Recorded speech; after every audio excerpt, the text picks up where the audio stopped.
Our first proclamation, the Word of God, is in Hebrews chapter 2.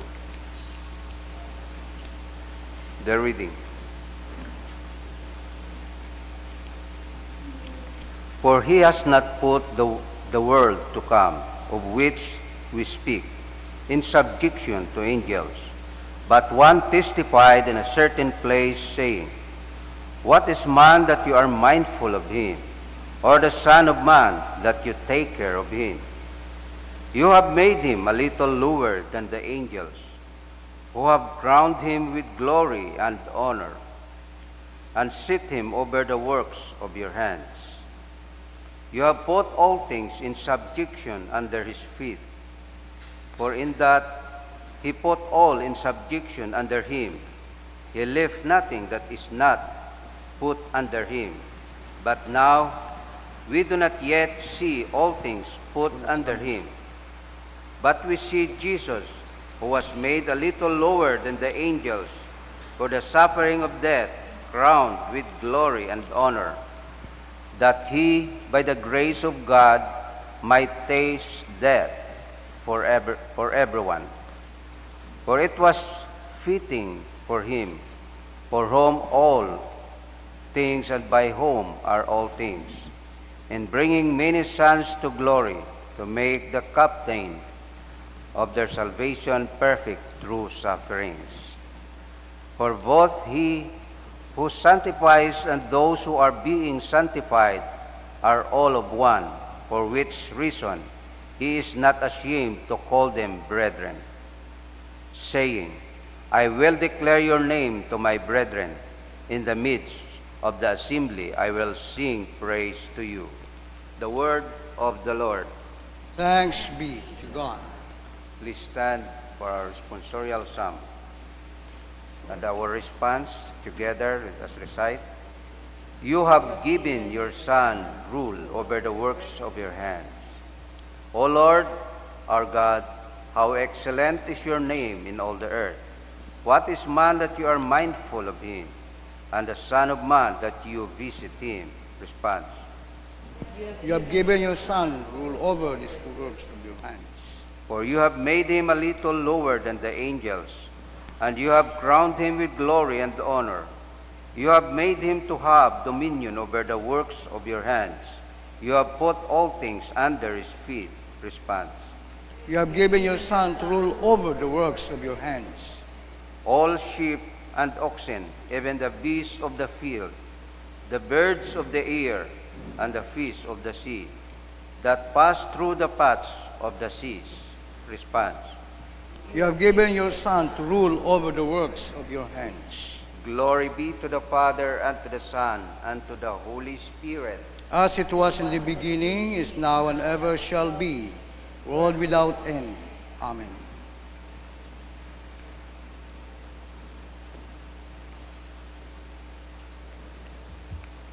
The Lord be with you. And with your spirit. The Holy Gospel of our Lord Jesus Christ according to St. Mark, chapter 1. Glory to you, Lord Jesus Christ.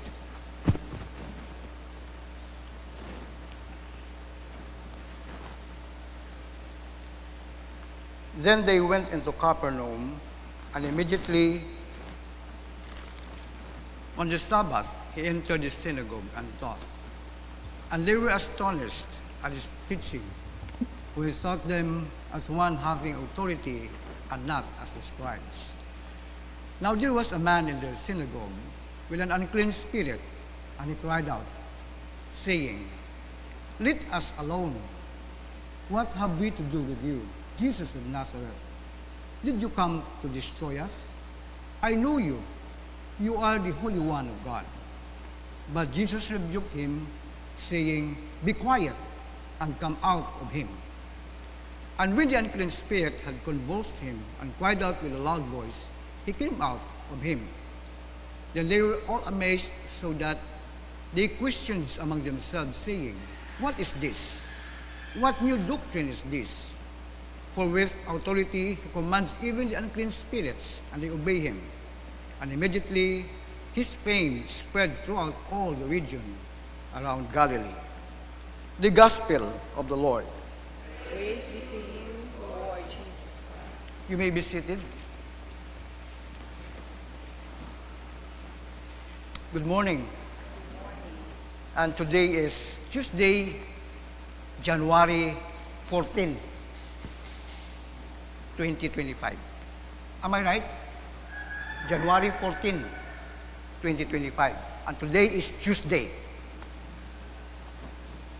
The message of the gospel that we have just read this morning is, it will talk about whom God has cleansed is clean indeed.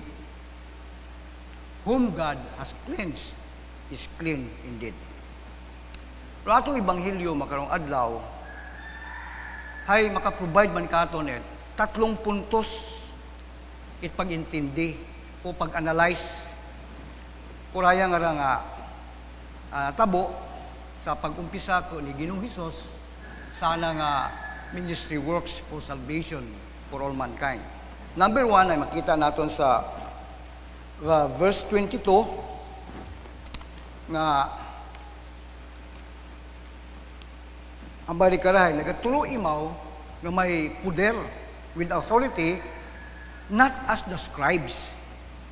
Haman maunot na magturo o mga eskriba ay anda man katong ginaturo ay the law of Abraham and the law of Moses. What's the difference? The difference is that they teach katulo sanda, but they don't do. Natulo nanda, pero wala na ginaobraha. Okay. Pangayawang punto ay sa verse 26,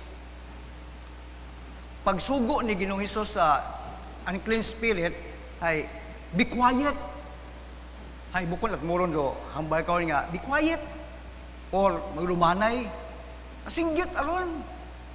Do you agree with me?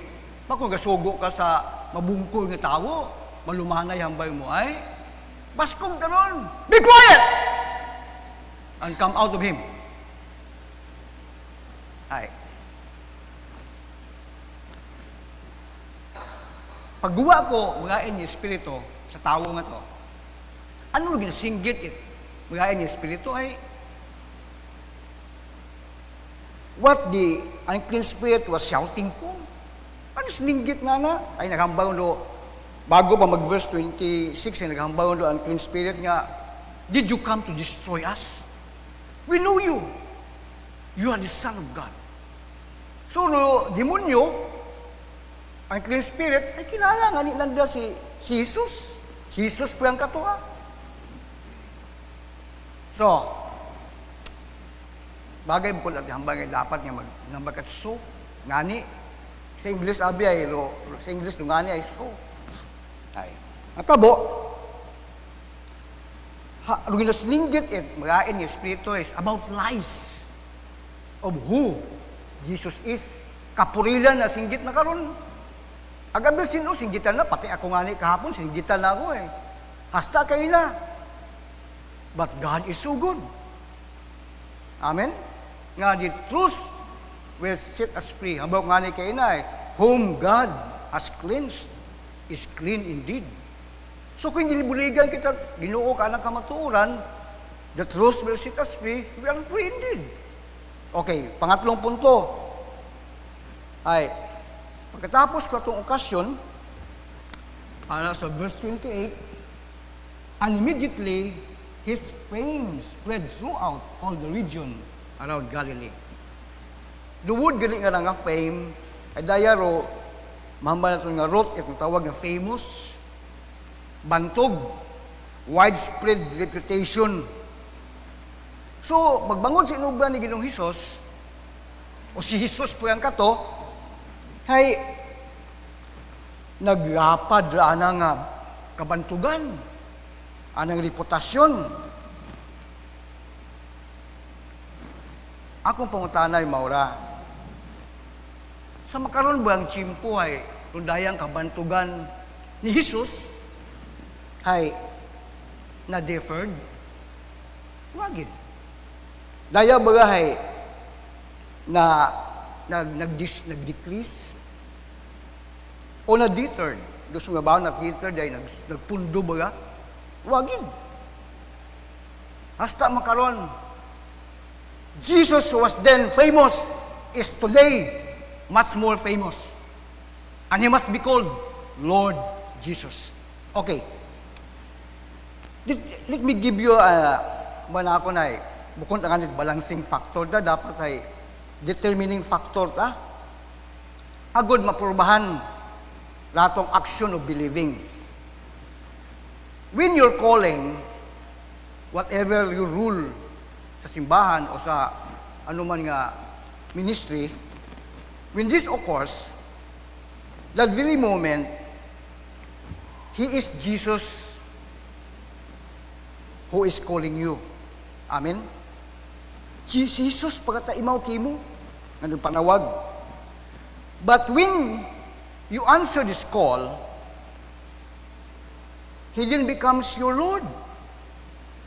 Amen? Ang naging pagpagiging Ginoo ni imaw nimo, it is proper that you will call Him Lord Jesus.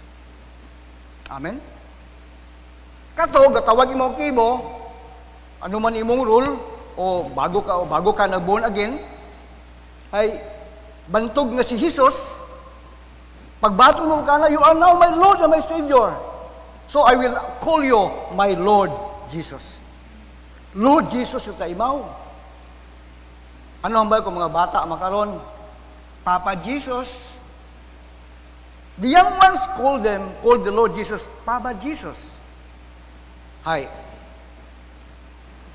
Ano itong ubrahon? Nga, yung mga bata makaron, ay atong makorek. Ngayon, di na samsa kung andang batunon si Ginoong Hesus bilang Diyos ag manguguwas, ay hindi yun nanday mo pagtawag si Papa Jesus. Si Lord Jesus yung taimaw.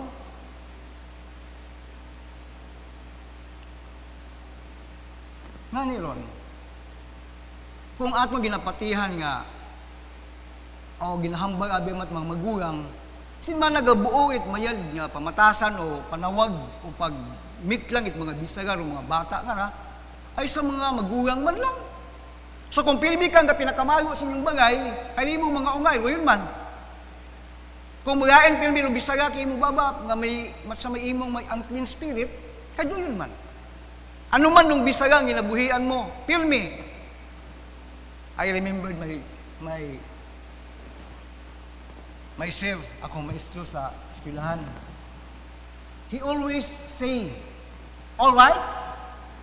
Class? All right? So kami man nga mga estudyante, kung sabat yung kami kanay, all right, sir? Ay halata, tanana. Mat sa inyo man akong ginasuman-suman na. No, sir. All right, sir? Ay mambay man, all right? I remember that teacher. He always say, basa humambay mo, all right? Ay kami man nga mga estudyante, nag-all right man. Makita kami makaron, ay ko, Friday siguro, may amon nga group chat sa amon nga class. Ay haminso na nangayan. Ano nga makakon si Sir, all right, adumduman ko na. So doon nun, whatever we speak over the children, ano man natong ilahambal sa mga unga, they just simply follow. Why? Because they have simple mind. A simple mind always obey. Hay pas man katon. Sino katon nga wag hambal nga bukit at unga Diyos ay tanan kita gahambal nga unga Diyos. Amen. Bangod ginagahambal kita nga unga kita Diyos, whatever God says, we will follow.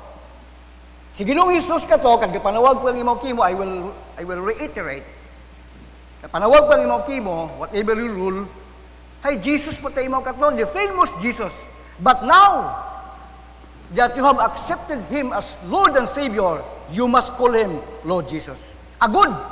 Yung mga bata nga lang, tawag kay Papa Jesus pa lang, ay makorek ag maislan, it's no longer Papa Jesus to them. When they will accept Jesus as Lord and Savior of their lives, they will address the Lord Jesus as Lord Jesus. So yun atong obrahon. Agon maging famous pagilimaw sa atong Ginoong Hesus, sa atong kabuhi, ag sa kabuhi kung mga bagong henerasyon. Please stand.